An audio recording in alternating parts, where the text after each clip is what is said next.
What's up, y'all? It's Zach with Living Corporate. Look, every single day, I wake up and I'm passionate about centering and amplifying black and brown folks at work, right? We go through these seasons where people act like we're so needed and precious, and then we go through these seasons where we're just treated disposably, right? We've seen that really heightened since 2020, the murder of George Floyd, and we saw all these pledges and stuff, and we saw all this language and commitments from organizations, but now we're seeing a lot of folks renege on all those commitments and pledges, right?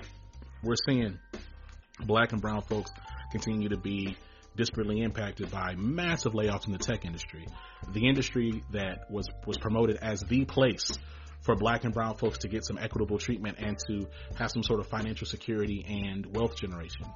We're seeing a continual backtracking from the same people that boldly said that Black Lives Matter. Okay, but the good news is, for me anyway, and for Living Corporate, is we existed before diversity, equity, and inclusion was hyper in vogue, and we're going to continue to exist as diversity becomes a disgusting cuss word, right? The other good news I'm going to say is that we don't really subscribe to all of that hyper white liberal jargon. That is really what diversity, equity, and inclusion is. It's a bunch of different gobbledygook words that don't really mean much, that really aren't defined well. I'm excited about the fact that we have conversations with executives, activists, elected officials, entrepreneurs, influencers, artists, and every single week, dare I say every single day, we're publishing content that challenges systems, structures, and people to do right by historically marginalized people. And by historically marginalized, I mean black and brown queer, black and brown trans, black and brown disabled, black and brown men, black and brown women, black and brown non-binary, black and brown first generation, black and brown people, right? The country is going to continue to get blacker and browner. And it's important that our voices continue to be heard. I still believe that the strongest weapon and the biggest gift I have is my voice. And Living Corporate is a megaphone and an amplifier for all things black and brown at work. So I'm happy that you're listening. Welcome to the network. We outside, baby. Let's go. Now look, the next thing you're going to hear, we're going to have, you know what I'm saying, our interview. I'm excited for you to check out this interview. Don't go nowhere. I'm going to see you in a minute. Peace. Yo, Kahlief Spawn on Me Adams. What's going on, dog? Fam, thank you so much for having me. I'm excited to be rocking. I know this took a year in the making because of the world spinning and things happening, but I've been so excited to be able to get a chance to sit down and talk to you and talk about all the stuff you're working on, because your work is brilliant. Man, well, listen, first of all, I appreciate the love. I appreciate the flowers on and off the mic. And yeah, it's crazy because you look up, and I was, we were saying, you look up, and because I saw you tweeting, and I was like, we follow each other. We were supposed to meet, dude. Then I went on my email. I was like, a year? We were supposed to I hit you up last. We were going back, and then it was just like life. I look up, and shoot, I want to say, and it's crazy because to your point about just lifing, right? So I think we initially kind of exchanged stuff in like August, September. October, my second daughter was born. I get a new job. Then I quit my job and start doing Living Corporate full time. Just wow. So yeah, and then I got my oldest, who's 3 going on 13. So it's a lot going on, bro. So yeah, I'm excited too. Listen, there's a bunch of stuff I want to talk about. First off, let's just get into like your foray into gaming. Like, why gaming? Why this space? What's up with that? Wow, so gaming has been an integral part of my life since forever. I've been, I just had another spin around the sun in August, so I just turned 45. Thank you, and congratulations on your newest one. And I've been playing games since I was like 3. I'm an old school cat. Late 80s, early 90s. grew up on the Atari 2600 and through that lineage of video games and consoles, and I'm a kid of the arcade era, which is put a huge imprint on my life in terms of what video games have meant to me. But video games were really a safe space for me. It was a thing that, you know, growing up in the Bronx, back home in New York, in a time that was not great for the city, and great for the state. It was a lot of crime going on in the hood, and a lot of wild stuff going on. And my grandma was the one who actually gave me gaming as a way to kind of stay safe. She was like, look, I know where you're going to be. I don't have to worry about, you know, randomness happening to you in the street. Don't be out there running around. And this is a good way to kind of keep you in a space where I can, you know, give you something to do and keep you safe in a space that isn't all the time. And that lent towards my love of gaming. That lent towards my love of technology and tech. And that's been a driving force for me for now, you know, 30 plus years of being in and around games. But now in the past 10, you know, making it a part of my work life, part of my hobbies, and a part of the thing that has given me a lot of purpose with the work I do with Spawn on Me. You know, so I want to get into Spawn on Me. You talk about the last like decade or so. You know, it's interesting to your point. I think about the fact that I've been playing games since I was a kid. I want to say my first console was the Sega Genesis. I had Sonic 2, and then I remember I had the big chunky gray Game Boy, and I had Donkey Kong. And so you're 45. I want to note that because that ties into something I want to put a pin in that. You know, I'm a little bit younger at 34, but you know what's interesting to me is like you talk about the fact that you've been playing games your whole life and the protection and insulation, some semi-insulation they provided for you at different seasons of your life. Talk to me though about like at what point did you realize you looked up and not realize, but like say, hey, this can not just be a hobby. This can be the way that I actually like pay my bills and take care of myself. Like what was the pivot there? I think it was hard. I think the pivot came in very small increments, right? Like I'd been a tech head, and you know, I think a lot of folks who may not know is that Spawn on Me is still not my full-time thing. Like it is still a thing that I'm doing. I wouldn't say on the side because it involves so much of my brain space in my life at this point. But I've always had a 9-to-5 job for most of the time that I've been doing Spawn on Me. But the pivot came when I decided that I was going to try to figure out to do something with a lot of the energy that I was kind of pushing towards my 9-to-5. I was working on the help desk side of things at a union back home in New York, and I just wasn't feeling smart. I wasn't using my brain. I was kind of just rolling through the motions. And rolling through the motions just didn't feel good from a just human heart, mind, and soul perspective. So it wound up not feeling good. And I was like, here's the thing that I love, and I don't get a chance to talk about it with a lot of folks. I don't get a chance to express how I'm thinking about it. Is there a way to be able to do that? And that kind of started off in a writing space at first. We had had a blog called the Small Point Blog that did okay and did fairly well. And then that changed into the podcasting space, which was already bubbling up, but it was a space that was still having a resurgence in the time that I kind of poked at it. And there were some endemic folks who were there for a long period of time, but getting to see that was a viable space to have conversation, that was the thing that drove that more towards maybe this is a thing that we can do for fun, and also maybe there's a business layer here too. Yeah, I mean, I'm gonna say what I love about your work, and that. So again, I put a pin in your age for a reason. What I love about your work and the way that you engage, like just this world of gaming, is there's a certain level of maturity that you have when you like talk about the games that you play, as well as frankly when you like look across the landscape and you engage and you provide any commentary or observation about whatever's happening. Like you're sitting in this Gen Xer space. And this Gen Xer generational cohort, while at the same time engaging a space that I don't know, has the whole gamut of people, don't get me wrong, but it's really dominated by young millennials and Gen Zers. Talk to me about your approach and mindset as you just kind of look at the things going on. I mean, we could literally pick on any one thing in gaming. just like immaturity abounds. Like, talk to me about like how do you navigate that, and do you ever feel like, dog, I am too old for this? Like I'm curious about that. I feel too old all the time. I mean, but that's the beauty of it, though. I think now being at the age that I'm at, you have perspective, and perspective is a huge thing. I don't think, and again, it winds up being one of those conversations where if you look at the timber of the conversation, a lot of it is angsty. A lot of it is very much the sky is falling. Everything is bad. Everything is wrong. Everything is messed up.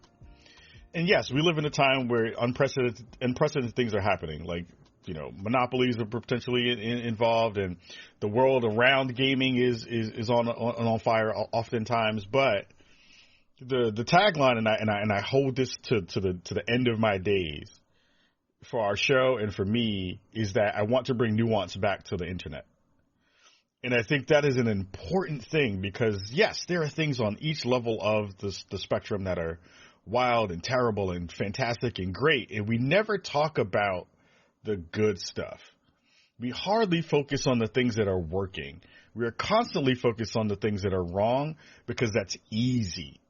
That doesn't provide you space to go look at somebody else's stuff and be like, yo, I may not like this. I definitely like this. Can we talk about that?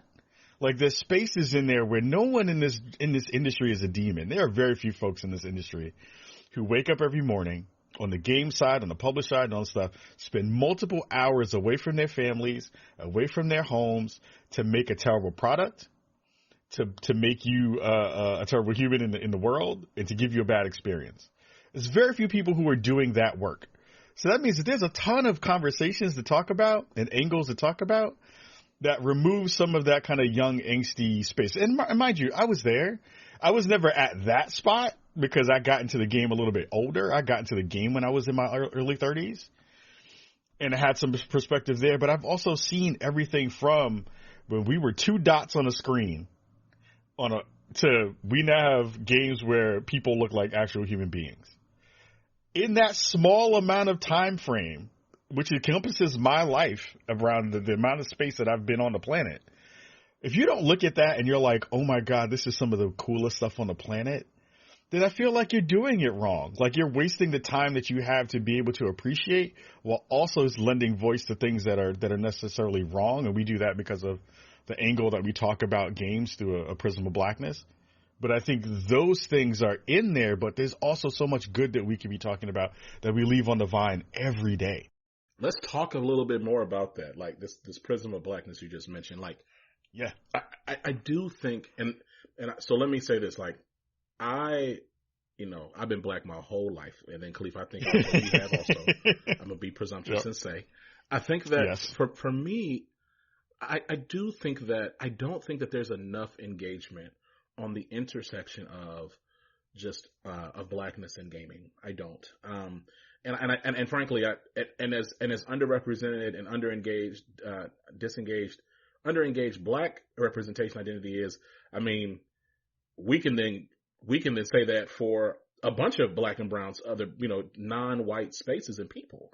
Like, talk to me about, like, I know that you have a history and you've worked in like the intersection of diversity, equity, and inclusion in gaming. Like, you've worked for different brands, like doing this work. Like, talk to me about like what inclusion looks like, in like the context of gaming and like why that's relevant or important. I think it's relevant and important because, no BS, we as black people move everything. That has been since we have set foot on this continent. And before that, when we were back in the motherland doing what we were doing and making new civilizations work, we have always been at the forefront of everything. And then you push that forward into the modern age, we are the forefront of everything that's hot. Everything that you see on the planet that right now is moving, we had a part in it. If you understand that, then you understand our worth. And if you understand our worth, you understand the things that we're not getting in the gaming space, in the entertainment space, and especially in the technology space. Again, I think it makes that conversation a lot easier if you have lived through it and understand the value of the culture. But what winds up happening is, and of course, this is because, again, we don't own a lot in some of these spaces. We're not at the heads of some of these companies, many of these companies still. And we're now kind of finally getting to put our imprint on some of those things. And it's bubbling up, which is great. But I think the work that I've been able to do, not only I was at Riot Games for a little bit in their diversity and inclusion layer. Some of my favorite work was over when I was working at Intel in their VR and AR and gaming spaces there, because it was an actual way that I could have some imprint on the business there through a diversity and inclusion layer, which the funny thing is that was not a part of my scope of my job. But I know it's important that you step into a room and you have say and you have sway. You have to voice that stuff. So I'll give a quick example of that. During the George Floyd murder kind of space, when that happened in the culture, all of us galvanized around what that meant from a cultural perspective in black circles and brown circles. And in white circles, there was this signaling that there was going to be movement, right? And we were going to see things happen in a way that we hadn't seen before. There's going to be some addressing of issues. There's going to be some compensation kind of put in terms of culture and money and all of those things. I came to the table and said, well, here's a great space to see what we can do from a business company perspective, one of the biggest names on the planet. And the thing that you wind up getting in diversity and inclusion conversations often, if you're working in corporate spaces, is what's the KPI here that we're going to hit to be able to show that diversity is happening? And I think that's the worst version that you can kind of put out into the world, because it doesn't work like that. KPIs and cultural shifts are not, you can't put them in the same space of what's our quarterly margin look like. You can't do that. That's decades upon work that happens, and you've seen it happen in things like the social rights, the civil rights movement, all those things, right? It takes decades to get those things in a good spot. But I think there's a balance there between what can happen culturally and what happens in a business perspective. And to usually get to the sense of business, the hearts, mind, soul conversation, which we should have already had, doesn't equate. It doesn't work, right? Because you can tell white people that they've been messing up forever, and it doesn't mean that they're going to move the needle, right? Because they need this extra thing to kind of get there. Some folks, right? Some people get it and they ride as good allies and do that work. But for the most part, in the C-suite, that is not a thing that works, right? You have to hit the P&L in a real way, right? You have to hit their profit and loss margins in a real way and discuss it. I came up with a hypothesis. I said, look, if we were to take the black dollar out of gaming for a year, what would that do to gaming? So we got some time. I got some research done, and we put out this really fantastic survey with our friends from Newzoo at the time, and talked about what that looked like from a monetary perspective if you took the black dollar out of gaming. Because I think that's where we have a lot of power that we don't use, right? We are some of the folks who spend the most money on the planet on entertainment on the planet. But if you take that out, does that starve the beast enough to make people perk up and say, well, what do we have to do to address this, right? The numbers are smaller in terms of what the overall number was. It was probably like $12 to $15 million a year, which is not a fantastic big number. It's not nothing to sniff at, but I also know that our sample size was extremely small, right? And if you extrapolate that out, that then becomes that comes with high millions of dollars, because then you add all the other brown folks in there, all the underrepresented folks in there who are not getting marketing spend, right? Because I think that's the problem. It stemmed from a conversation that I had with one of the C-suite folks, and I'm sorry if I'm rambling. But what the conversation was, I looked at our marketing. Someone said, hey, Ka, what are we missing here? And I was like, black people. I was like, I see none of us in any of the stuff that we market. And that's a problem. Because if you're then saying to people who have the most discretionary money to spend that we're not paying attention to you, we're not looking at you, we're not even addressing you, we're not even seeing you in the room, they have no reason to attach themselves culturally to your brand. That conversation sparked some work that I was able to do.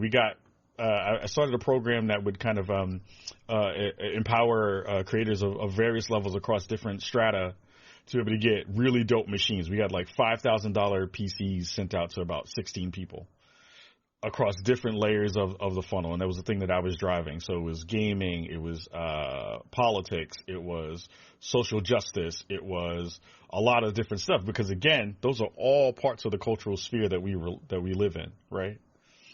So it winds up changing the way that you think about what that means for the space going forward in a DEI perspective, because you're both addressing the cultural need that's there, because you're trying to help bridge the gap between the tech pipeline that we consistently see.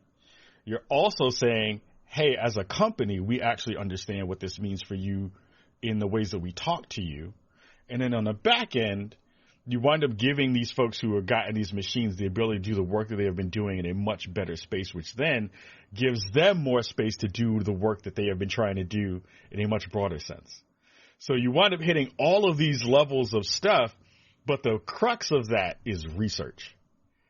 And if we don't spend enough money on research, and we don't spend enough money, as Black and brown folks, giving our information to some of these conversations, we don't get to where we need to get to. It's the reason why people beef at you when you don't take the census, right? It's like the same thing for gaming. It's the reason why we don't understand where the marketing spend is. We do a little bit, but it's the reason why I say you can do both. When people are like, you can't spend money to get out of DEI or to make DEI better. I was like, that's a lie. You can absolutely spend money to make diversity and inclusion a thing. 100%. You just have to do it. You just have to do it. And it's so funny when people say that. It's like, it's so interesting, like in spaces like anything that has to do with like making the workplace more fair, more equitable, all of a sudden the thing that works everywhere else won't work here. Like every other time that we as a culture or society have a problem, a core part of whatever that problem is throwing money at it.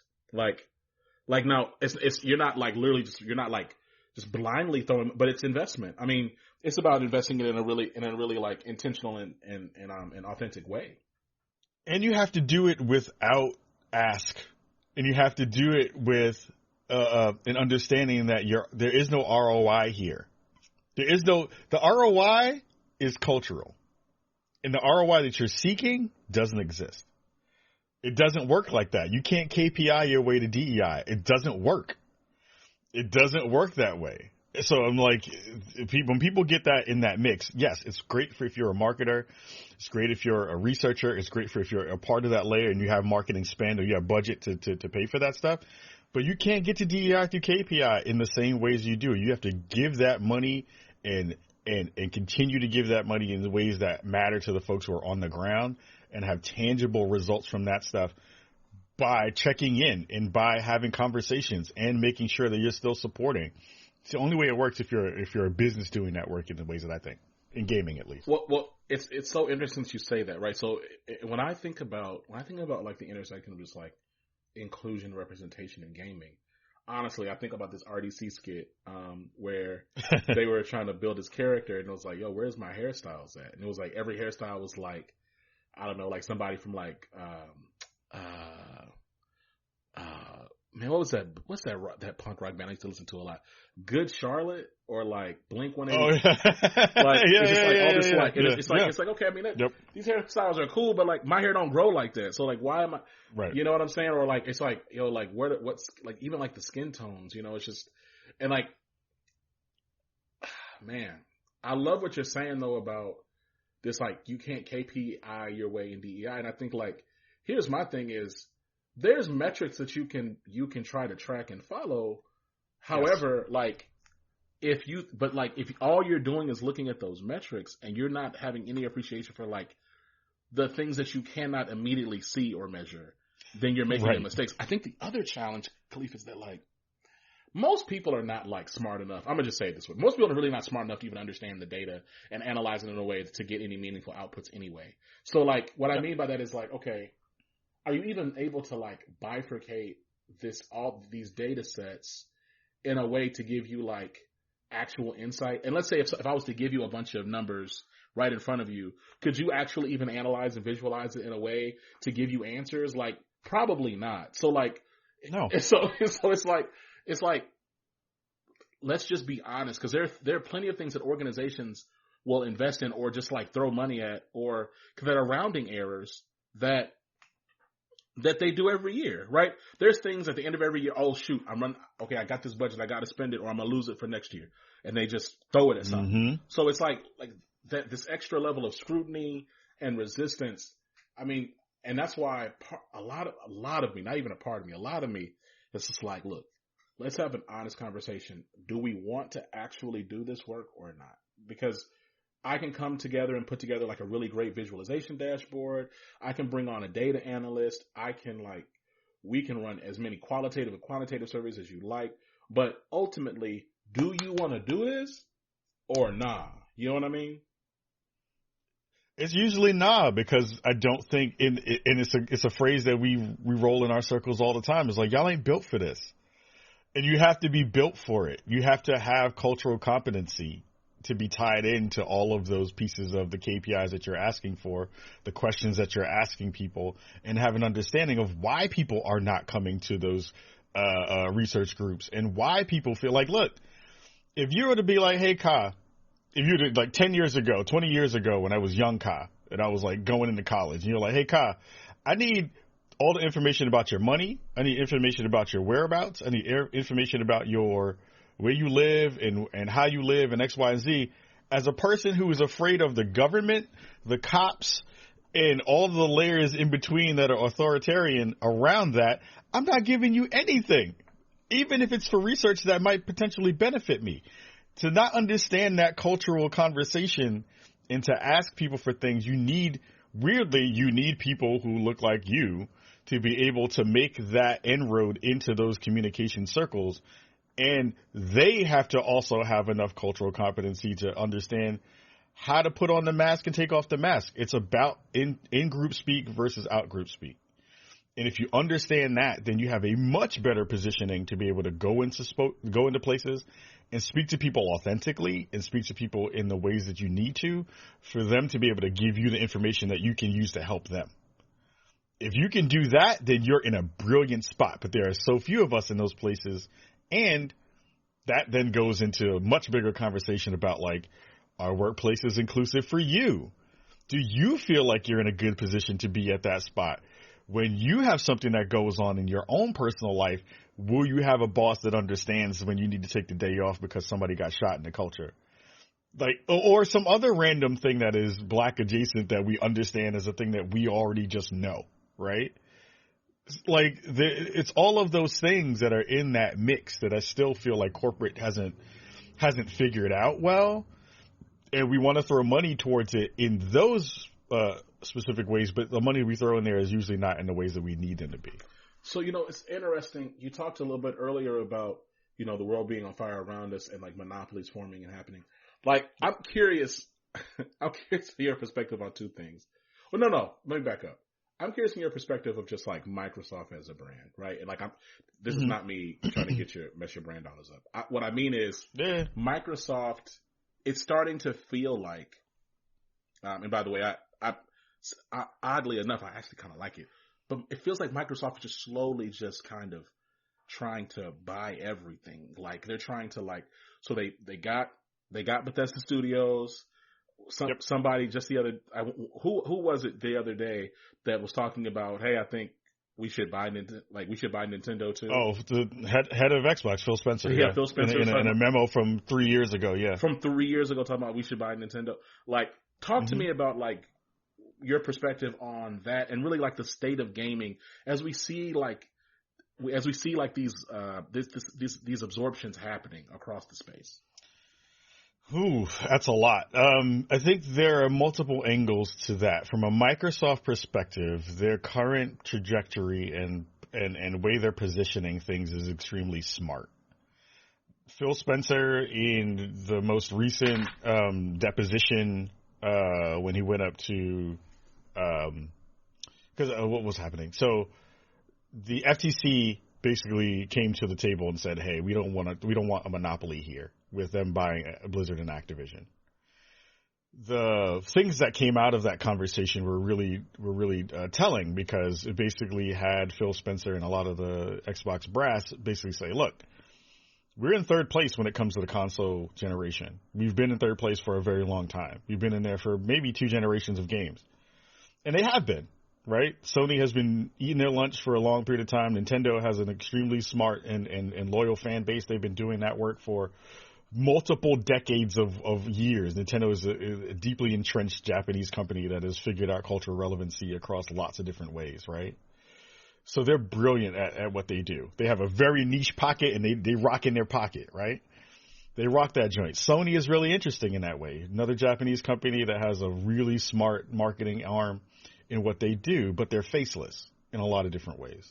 The beauty of what Xbox has been doing is they have been connecting directly with fans and with influencers and with folks in the space, while also giving their brass a public persona, letting them be public, letting them share stories, and letting them talk to folks who are, the fans of their products. In terms of what they're doing from a potential monopoly perspective, it makes sense. People may not like it, but it makes sense. If you're in third place, the things you need to do are either acquire, build, or try to sabotage the other side of the options, dog. That's really it. Basically, and from the persona, the public persona that they have stuck with has been, we want to do right by the player. We are not trying to go for smoke, right? We're not trying to build smoke into this thing and trying to fight people like we did in the early 90s when the console war was a real console war. Like, there was actual marketing that was happening between companies that was like, I'm going to tell you I am Dreamcast, I am Sega. I'm going to tell you Nintendo is garbage. Like, they would say that stuff in their marketing. Those days are over, right? Those days are over. So from that perspective, it makes nothing but sense in what they're doing. I think where trepidation winds up kind of coming in is, monopolies usually kind of stifle competition in a real way. We see that in the Madden and 2K spaces in terms of football conversation that's been there forever. I want my NFL 2K5 back anyway. But in the positioning that they're in, it makes sense. Other groups are doing this, namely Embracer Group, which is one that has a lot of Saudi money and has a lot of other stuff that people are worried about, but they are not doing it properly. You're seeing a lot of studios close underneath that umbrella after them doing a lot of M&As and doing a lot of mergers and acquisitions.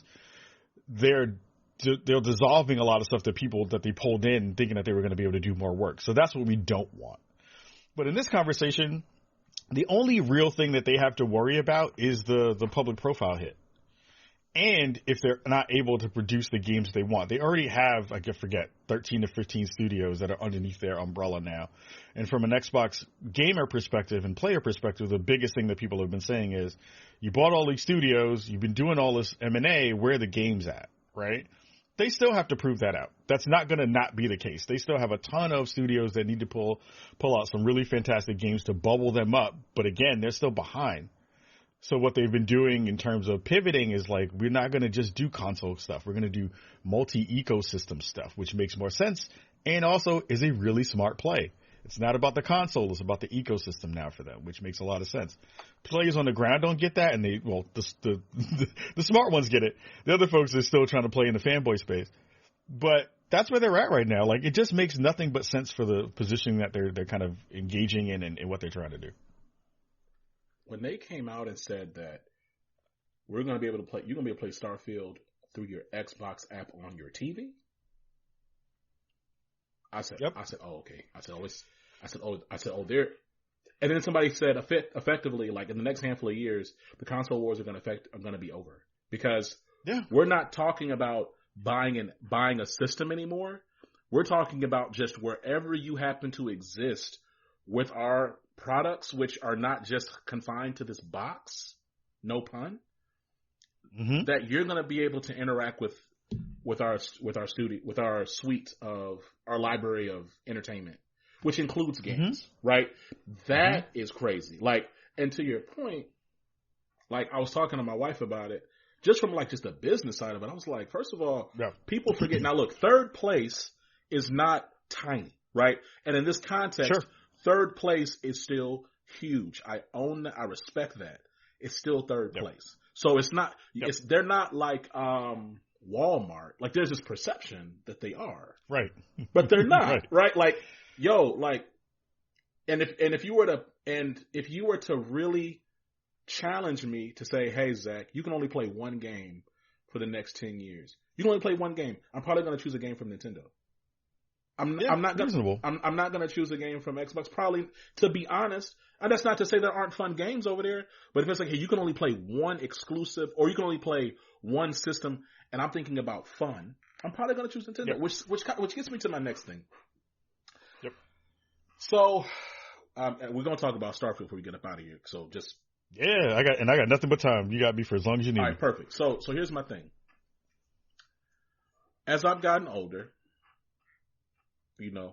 married, father or two, trying to just do my thing, I realize, man, graphical fidelity is overrated, Kahlief.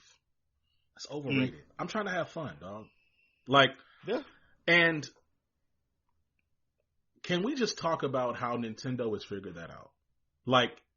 Nintendo has figured out fun. Zelda, Tears of the Kingdom, and of course Breath of the Wild foremost, but then Tears of the Kingdom. They've just figured out how to have fun. This new Mario game, people trying to laugh about it online. People trying to laugh about it on Twitter. Y'all know y'all ain't about to be playing that game. That game is dope too, bro. I haven't played it yet. I played it. I played it at PAX. It's good, bro. So that stuff looks so fun. I'm like, y'all. So my question to you is, do you think that we're getting close to do you think that game, and then of course, we're looking at now, I also say this understanding that that new Unreal Engine 6 or 7 just dropped, and it showed this new level of fidelity where stuff looks actually real. It looks like this. But do you think that at a certain point we're going to reach our limit when it comes to realism, or do you think that's always going to be something that people really chase and invest in?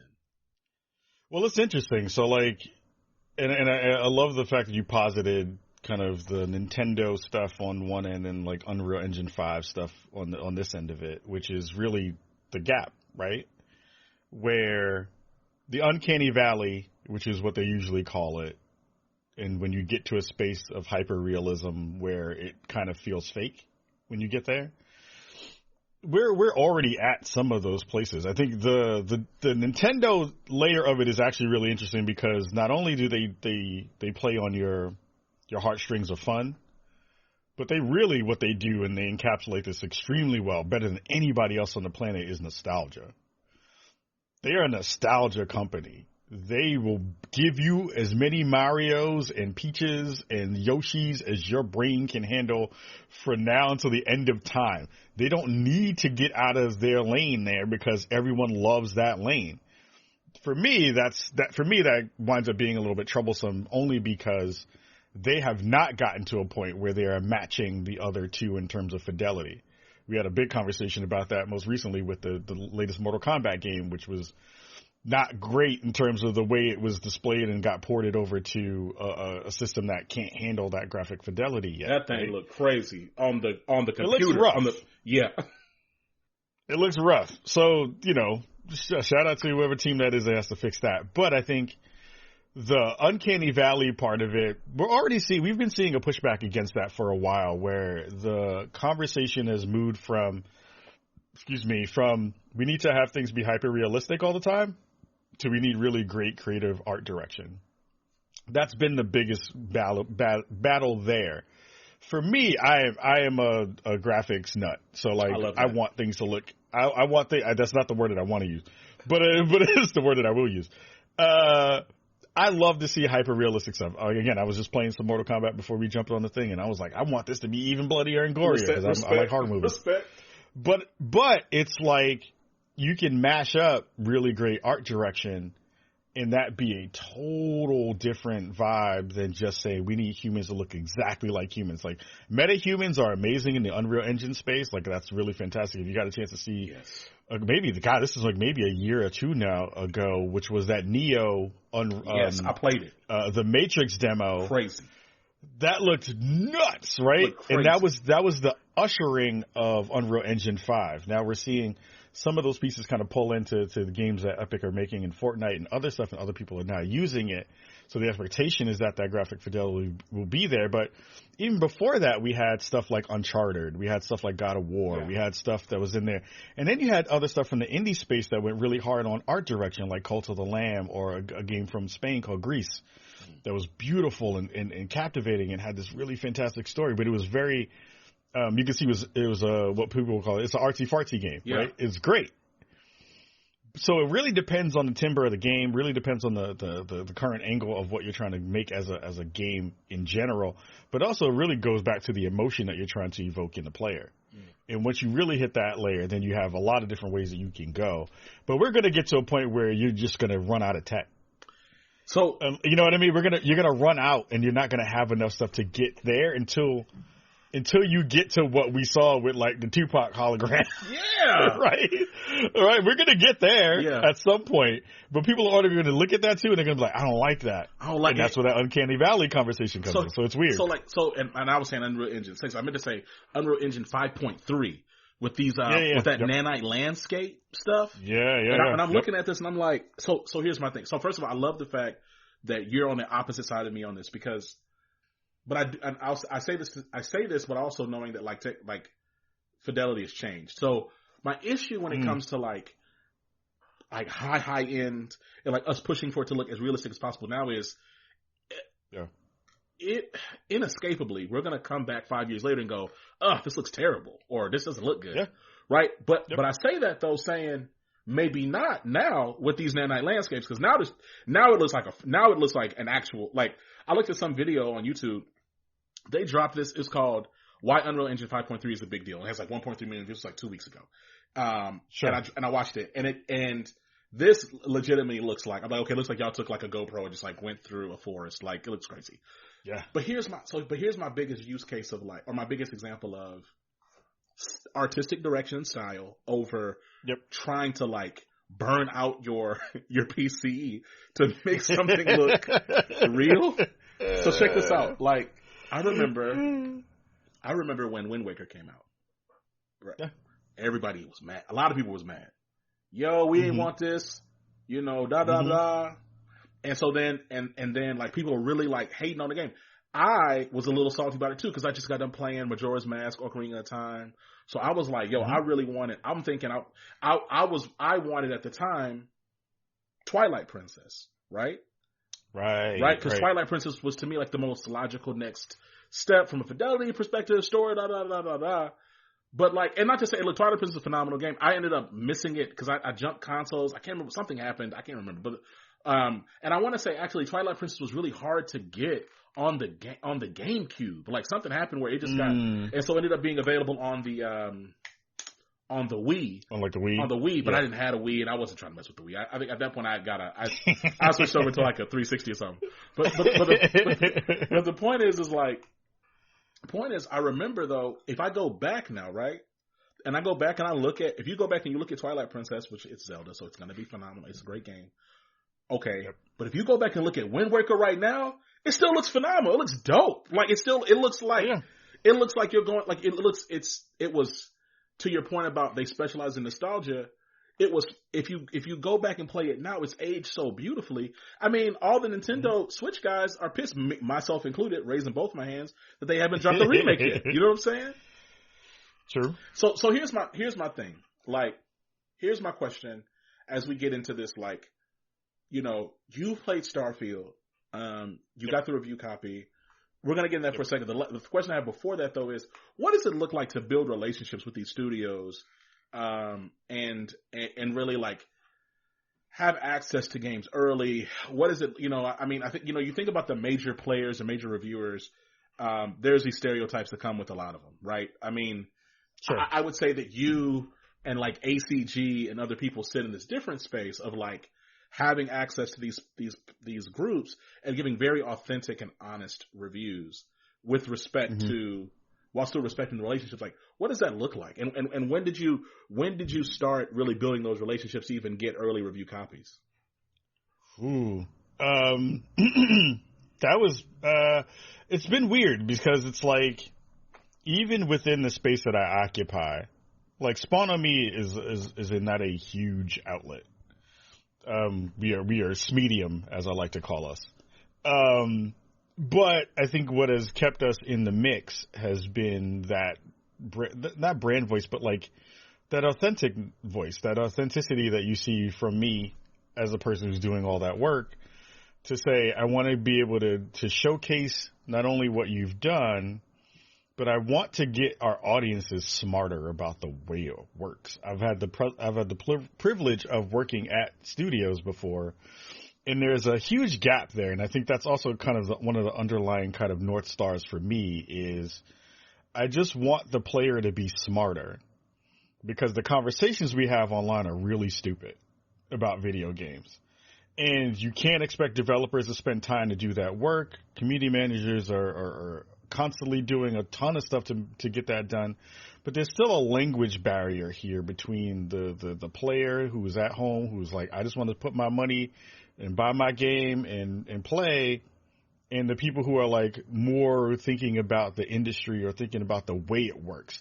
So that's where I kind of sit, where I want people to, and I want developers also to feel comfortable coming to talk to me about the process, because the process is fascinating. I really do wish that everyone who is at home who has ever talked crap online about, yo, just fix it, could go to a conference like Game Developers Conference and sit in one panel. You will feel infinitely stupid, which is one of the best things that has ever happened to me. Because I was one of those folks at one point, too, where I was like, well, why doesn't this work? Yo, just fix it. X, Y, Z. And then I got a press pass to go to GDC like 10 years ago and sat in a panel. I remember it vividly. It was a panel for one of my favorite developers, Media Molecule. And they were talking about Little Big Planet. And they were talking about some piece of technology that they had built that made the games, process easier for them. And I sat there and I thought I understood games, and I knew nothing. I felt infinitely stupid, and it was a light bulb moment for me. I was like, oh, there's a conversation here that they can't have because of all the layers that they have to go through. In the space that I occupy, where I can be a conduit for some of those things. So that has been like a foundational thing of how you get closer to developers, right? And how you get closer to publishers and all that kind of stuff and this goes back a little bit to, the pin of age, right? Where I have a reverence for this space. I don't think a lot of young cats in the game space do. And that comes from time. Again, I've come from 2 dots on the screen, going up and down with a block going in between it, to hyper-realistic video games that we have now. Most of the folks who are doing the work right now, they don't have that perspective on this end of the other thing. So they don't have a love for it in the way that is like, it's a different love. But mine comes from a space of like seeing magic happen in real time. And they haven't had it. They've always had it. It's like telling kids about the internet when they've never had the internet. And they're like, what do you mean? What do you mean you never had the internet? I was like, oh no, I didn't grow up with the internet. We're the last vestiges and last generation of folks who grew up without the internet. You have to understand what that means. We got dial-up in my house. I remember we went from dial-up to DSL. Like, I remember that vividly. It was a huge deal. And you have an understanding of what that means, though, technologically, right? So you also have that presence and that knowledge base to be like, I remember when this wasn't here. Right. So I go into those relationships treating people as humans, for one. 2, that reverence does hopefully come through in my work. And it doesn't cloud my work, but it comes through in my work. Yeah. But I think what it is really relationship building. Like, I remember very, very vividly walking into multiple spaces at multiple conferences when I was a young buck in the game and not knowing anybody and not knowing who to talk to and not knowing how to talk to people and not understanding the ways that worked, where it's not just a gimme relationship. It is very symbiotic in a lot of different ways. Yeah. And I think that is a part of that conversation where, PR needs you to be able to talk about a thing in a certain way. But if you are able to talk about it in a way that feels like you, then there's no loss there. Not for you, not for them, and not for your audience. Right. Which is a big part of the conversation. But it is a level of respect that is given to those folks, because I understand that is work. That is hard.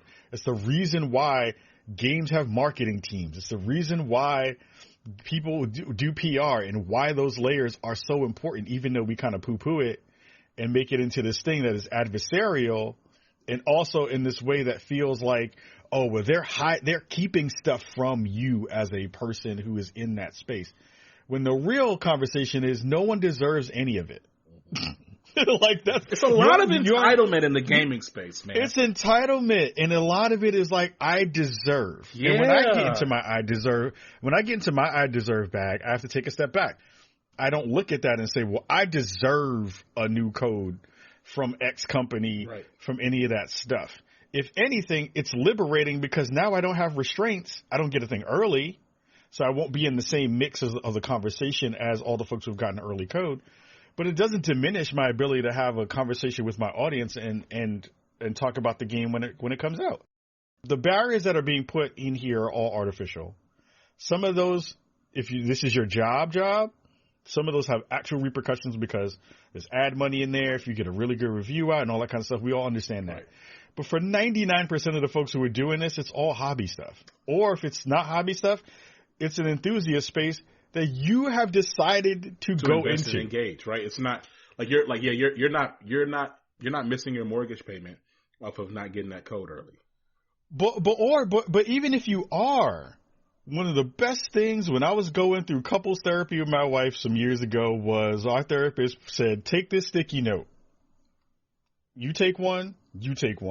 And he said, turn it over and look at it. Because we were fussing about married stuff, right? Mm-hmm. And we turned it over at the same time and it had the same message on it. It said, you chose this. And I was like, oh, snap.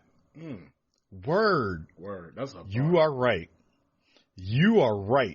It is on my computer right now. It is on her computer right now, upstairs in her office. And every time I get into my I deserve bag, I look at that sticky note that says, you chose this. Ooh. That shuts all that stuff down instantly for me because I'm like, okay, now I have guidance that says I have to either work harder, I have to give that up and be like, that's not for me, or it's not going to be me, or I have to try to pivot and do something different that gets me into the space where they can't deny me. Right? And if they do deny me, I still have avenues to do what I want to do because the world is still there for me to do it. That is It's not like if they don't give me a code that the magic stick goes away and I can't buy the game on my own money. I can buy the game and just do the thing. But like, you chose this is real. And I don't think a lot of folks in the space understand that because it's about me, and I deserve is entitlement. And that's why. Dog, that is mature as hell. And I've been married for 10 years. I love that. Yeah. All right. So, we're going to get to this, but I'm going to ask one more thing, or rather observation. Curious to get your thoughts on it. I think the other piece, right? Like, and some of this has to do with the fact that we're like in this late stage capitalist society where like there's this pressure to just get stuff out in the market, manufacture, lack engagement, right? And sell, right? So that being said, like Cyberpunk almost like destroyed my hope in gaming, right? Like, only because I got so excited. So and that's not fair to put it all on that game. The one that really kind of like opened or cracked the dam, as it were, was Anthem. So Anthem, I thought, was going to be this like just completely different experience. And honestly, shoot, I can even tell you this. I'll say before that, the game that broke it, that really was a tiny crack was Division.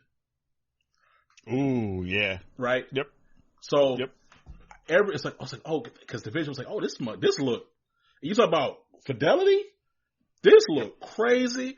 Oh shoot, I'm about to I'm playing with my people, but I'm also navigating. Oh my gosh, I'm going in this tunnel. And then, it came out and it wasn't bad. It wasn't bad. Right. But it wasn't what they said it was. What they showed. It wasn't what they showed. And they kind of did the same thing with Watch Dogs.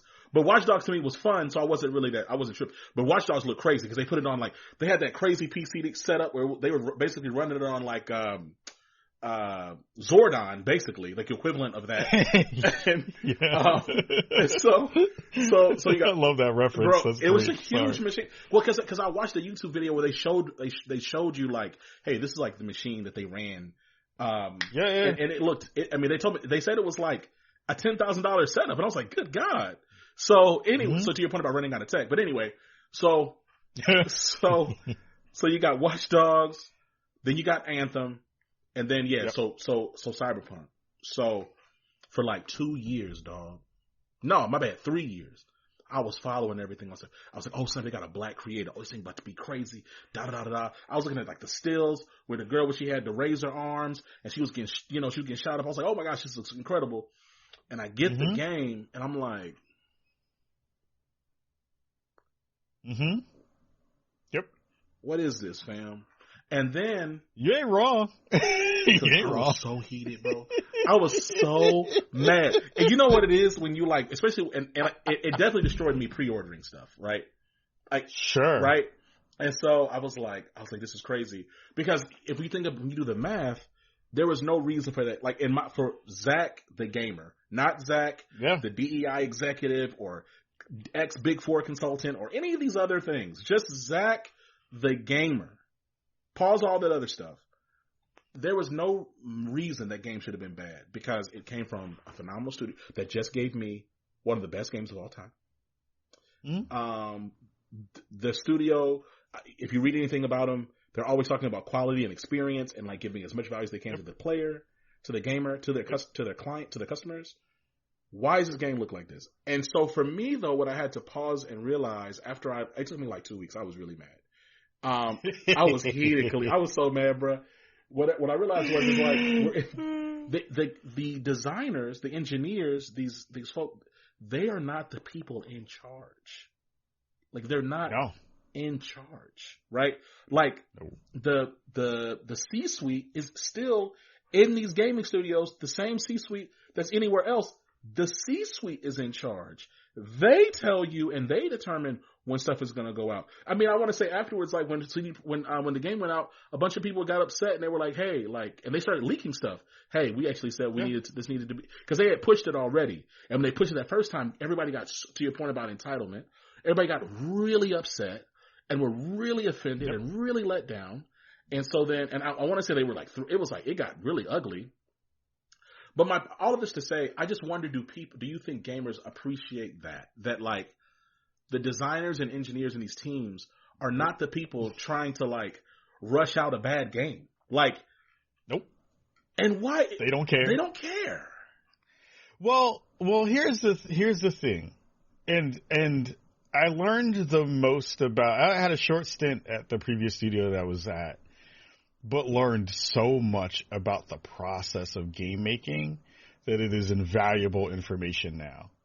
And I didn't even scratch the surface of 99% of the stuff that I really wanted to dig into. But I think you start off with a really good pitch. In between that time between pitch and out in the world, so many things happen. Yeah, so many iterations of thought, so many iterations of technology. Technology changes in the time that the thing happens, because you figure a AAA game at this point takes 5 to 6, 7 years to make. 5 to 7 years to make, right? Just imagine how much your life changes in 5 to 7 years. You as an individual that's not making a thing, right? That you don't have control over, and that there are multiple layers of decision-making processes and multiple factors at play that are changing the kind of routing and scope and vision of what your original thing that you wanted to make is. Shit. Spawnomy is changing in a decade, about what it originally was to what it is now, right? And that's me, right? That's one person as opposed to a 200-person studio, right? So distill all that down to the player, right? And the player has no reason to care. People who are involved, gamers who are involved and love, and again, have reverence for the process, those folks care. But even there's a level of expectation that is built, based on a couple of different things. In the same way that you felt like you were disappointed by the marketing that was originally kind of shared and then what the actual game was, right? I remember that very CG-based, trailer, or maybe it wasn't CG, I don't remember. But like when he hit up against that NYPD car and the glass was breaking and the side mirror fell off and the stuff, and I was like, oh, we're in a new era of gaming right now. This is what the future is supposed to be. And then we got what we got, and it wasn't that, right? And I think that was an aha moment for a lot of folks to be able to say, one, game development is really hard. Two, marketing has a hand in what you see, and what you wind up actually getting at the end of the day is different than what marketing says as opposed to what the developers are making sometimes. But I think for the player, they don't have to care because they're just like, look, I want to spend my money. This is my escape time, X, Y, and Z. Do I think that that's the right way to think about it? No. But I can understand it. But I also understand that, like, to a certain extent, this is the thing that people don't like that I say often, is that I want to put more onus on the consumer to be better educated before they spend their dollar. Because we've had multiple cycles now where we've seen things like The Division happen, and we've seen stuff like No Man's Sky happen, and we've seen stuff like all these other games happen where we've seen something that looks really good from a marketing perspective, and it hasn't fully lived up to what that thing has been until a couple of years afterwards. Like I'm finishing up playing Phantom Liberty on Cyberpunk, and the changes that have come about in that game are phenomenal. It feels like the game that we had wanted initially in the conversations that we saw. But if I'm a consumer and I look at that now and I'm like, well, I already spent my money and I don't care. Plus, we have more stuff to play than we've ever had on the planet now. Like, we had, like, your window to making sure that you're in the zeitgeist is so small now that you have to hit on day one. And if you don't hit in month one, like, we'll give you a little bit of leeway if your connectivity stuff, your network infrastructure stuff ain't on point sometimes. You know, you live in a games of service space now where a lot of things are online and you need them to be online to work, and that's also has a thing. I think the biggest balance right now is between what we see in the marketing, what we wind up getting in game, and if players are comfortable enough with waiting, or if they're smart enough, they are no longer first adopters. That's the thing that I tell people all the time is, and it's a weird thing to say because most of the money that you need to showcase and get your game out into a good positioning happens in the first couple of months that your game is out.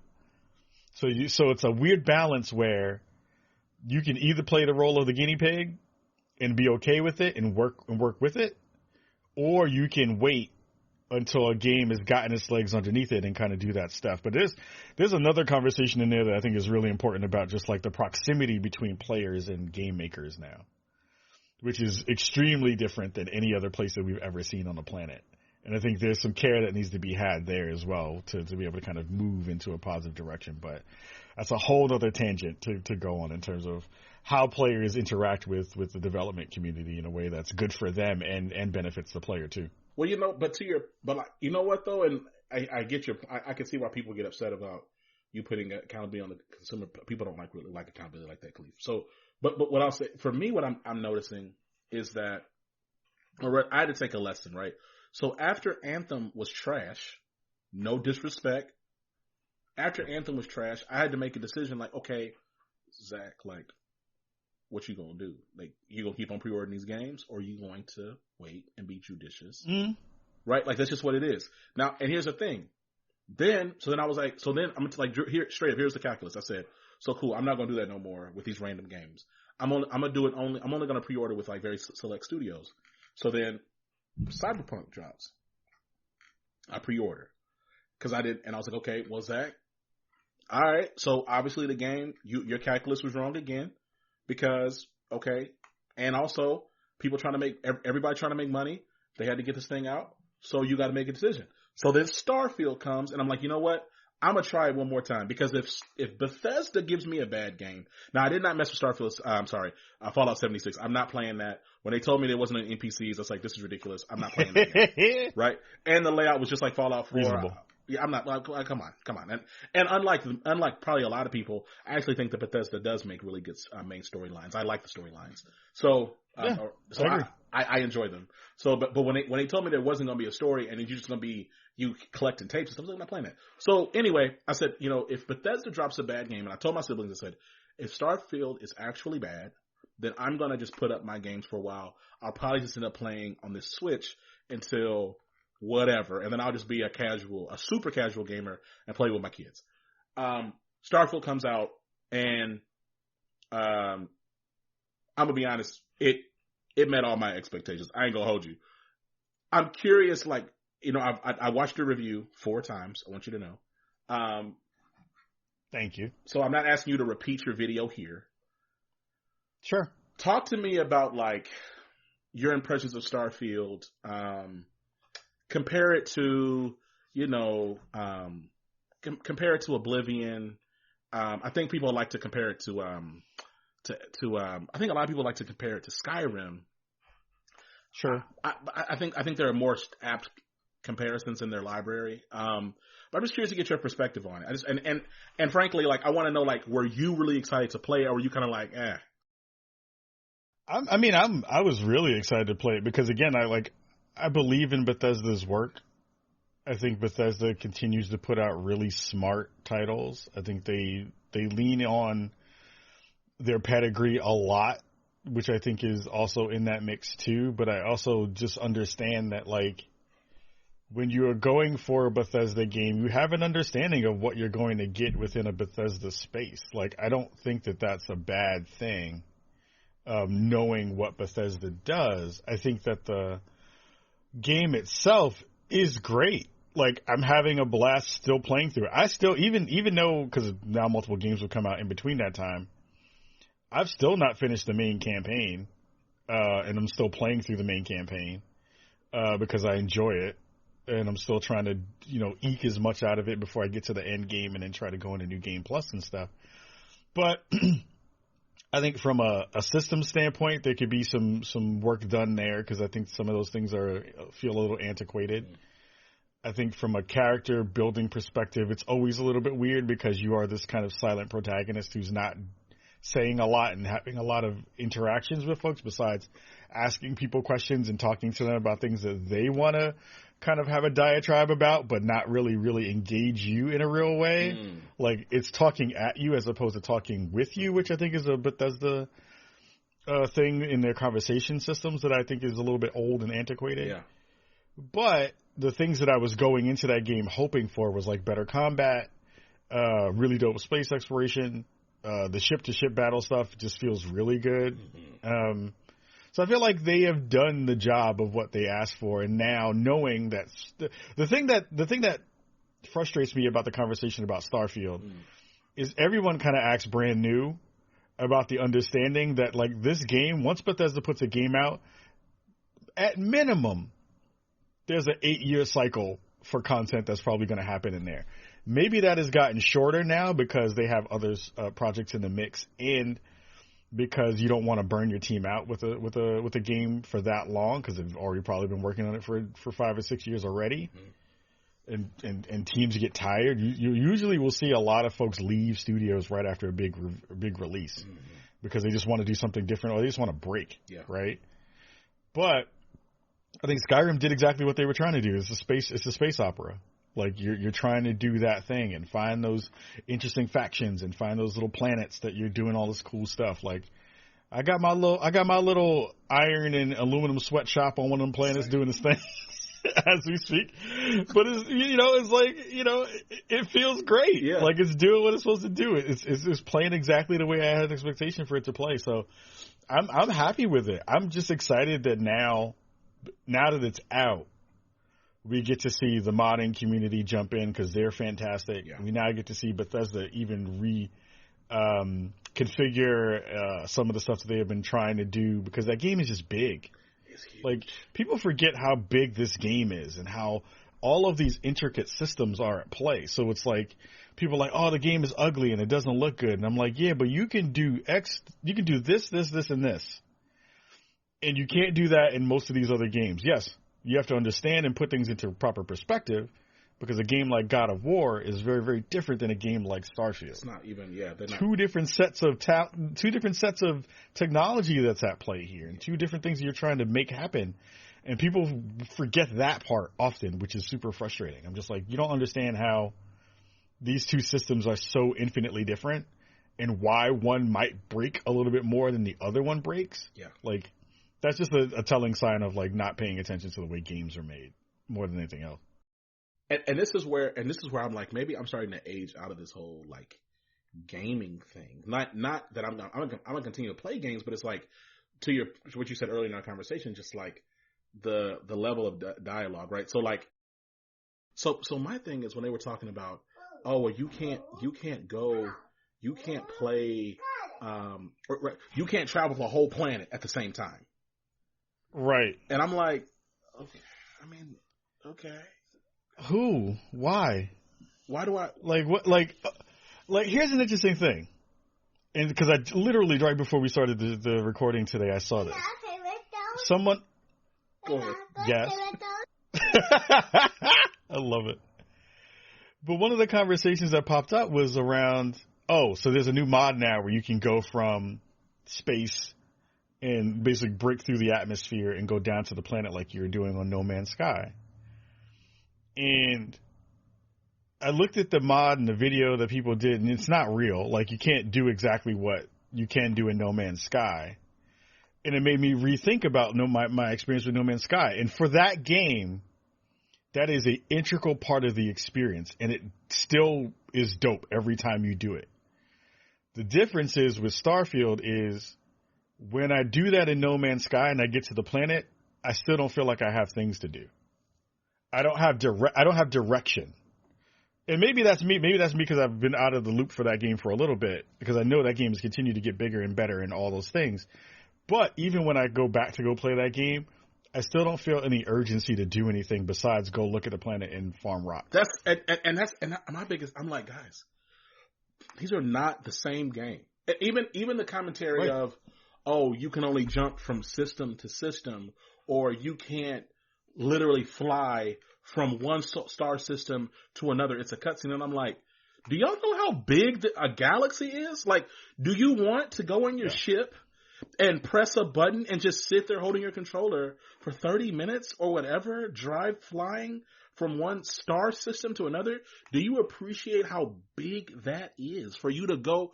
Mm-hmm. Dog, when I showed my wife, who is not like the last game she and I played together was Little Big Planet 2. When I showed her, I said, hey, let me show you something. And she goes, what are all those? And I said, she said, what are all those dots? I said, those are stars. She was like, and I said, each of those is a system. It's a solar system. Mm-hmm. And in each of those systems, there's multiple planets I can land on and interact with.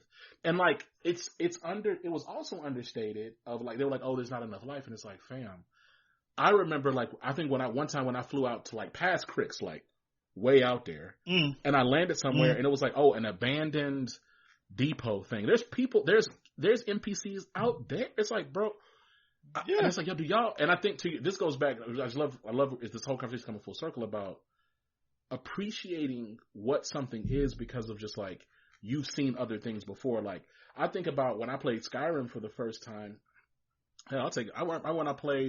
I did not play Morrowind, but Oblivion was my real first Bethesda experience. And I really. Same. Yep. So, and I was thinking about just how, you think about how rich Oblivion is, right? It's so rich. There's so much to do. Now, like, take that, take Oblivion, and then, like, multiply that out like 40, 50, 60 times across a galaxy. Yep. You should get excited about that. And the last thing I'll say about this, man, is like, going back to this whole fun factory thing, I do think that Bethesda, I think they've come to peace with the fact that the games are going to look good. They don't look bad. But they're not going to look like hyper realistic. The faces kind of look kind of weird. Sometimes when you talk to people, they turn real strange and all that kind of stuff. And you get used to that. But it's fun. And what's interesting to me, I watch some YouTube reviews where it's like, all right, y'all, I played Starfield for 100 hours. Let me tell you, it's not good. And it's like, okay. Those things can't be true. But it's what you call it though, right? Like, again, it's the understanding of the experience that you're supposed to have. Oblivion, at the point that we played Oblivion for the first time, the amount of dialogue, the amount of stuff, the amount of music, the amount of stuff, like all those things were crafted for that game. Now we move 20 years into the future where procedural generation is a thing. And No Man's Sky couldn't be No Man's Sky if they had to craft each one of those things. Mm-hmm. It would be Starfield because you don't have enough people power. You don't have enough manpower. You don't have enough brain space to be able to make crafted experiences across 200,000 planets, whatever it is in Starfield. Right. I mean, in No Man's Sky, Right. which I love because when I go back to play No Man's Sky, it does give me that space to be like, I know more than likely something's going to be here, and I can fly to it. I can see what the atmosphere is and all those kinds of things and look at it and do all those things. But then for the most part, I leave. I dip out. Like, I'm like, all right, that wasn't pretty. That planet wasn't pretty. There's nothing here for me to see. I'm leaving. Right. And that's a procedurally generated landscape that you wind up being in. The Goldilocks planets that Todd Howard had talked about, yeah, you're going to fall onto places that don't have actual life on it, but they are trying to replicate an idea of what actual space is. And for most of the stuff that we see in our visible solar systems and planetary travel that we've been able to do and that we know of in this metaverse, I mean, in this multiverse, there aren't a lot of life on a lot of planets that you would wind up seeing. So it winds up being this kind of more realistic understanding of what the universe is as to a more fanciful version that we see in No Man's Sky. And both can live in the same brain space and have different use cases. Like, I still love that moment when you go from being in space to landing on a planet in No Man's Sky. And I also don't see the purpose of me traveling for 40 days to go fly to a planet. That'll make me even more mad.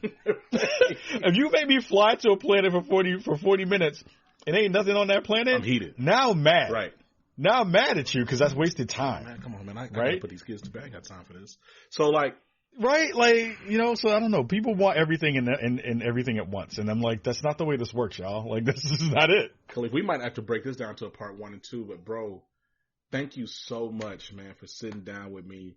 I feel like we got really, really cool. I feel like I'm excited about us, like, just continuing to keep lines of communication open. I want you to come back on the show. Much love to Spawn on Me. Before I let you go, anything you want to plug or shout out? Well, first of all, I ditto. Like, I feel the exact same way. I'm hyped that we got a chance to finally make this happen and chop it up, because it's been a phenomenal show. Brilliant questions, really fun questions.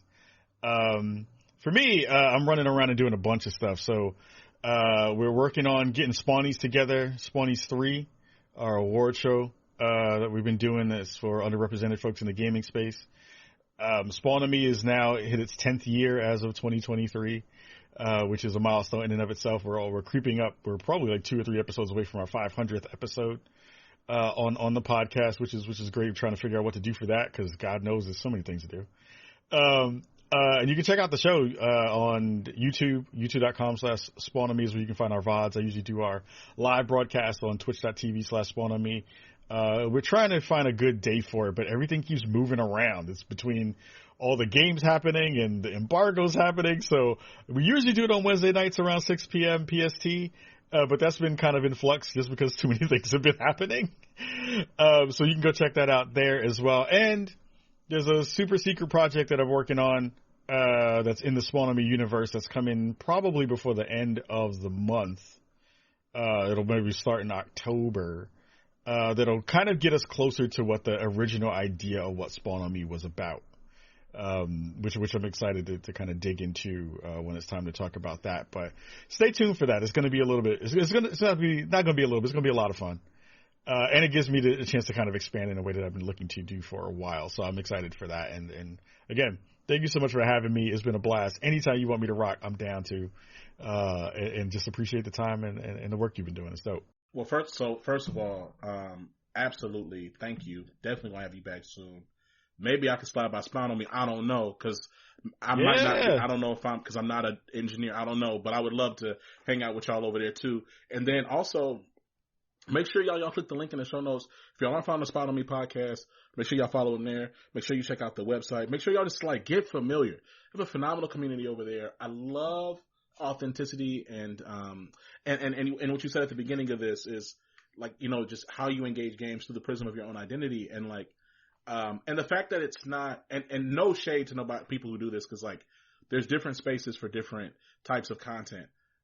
There's, hey, I'm going to really throw my identity at the front of every single thing I do and like make sure that you know whatever. And like, to be honest, there are certain days I really like that.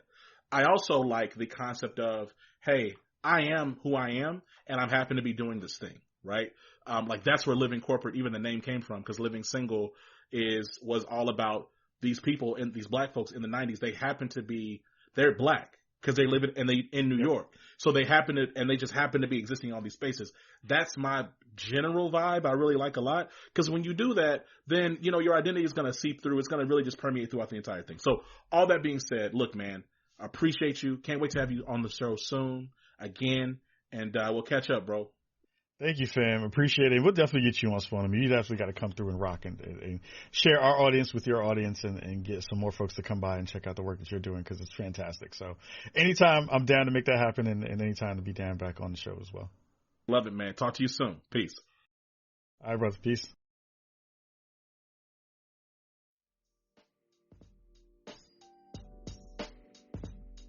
And we're back. Yo, thank you so much for rocking with us at Living Corporate. So excited. Make sure that you check out the links in the show notes to learn more about Living Corporate. If ain't nobody else tell you today, I'm going to tell you right now, I love you. You matter. Take care of yourself. Later.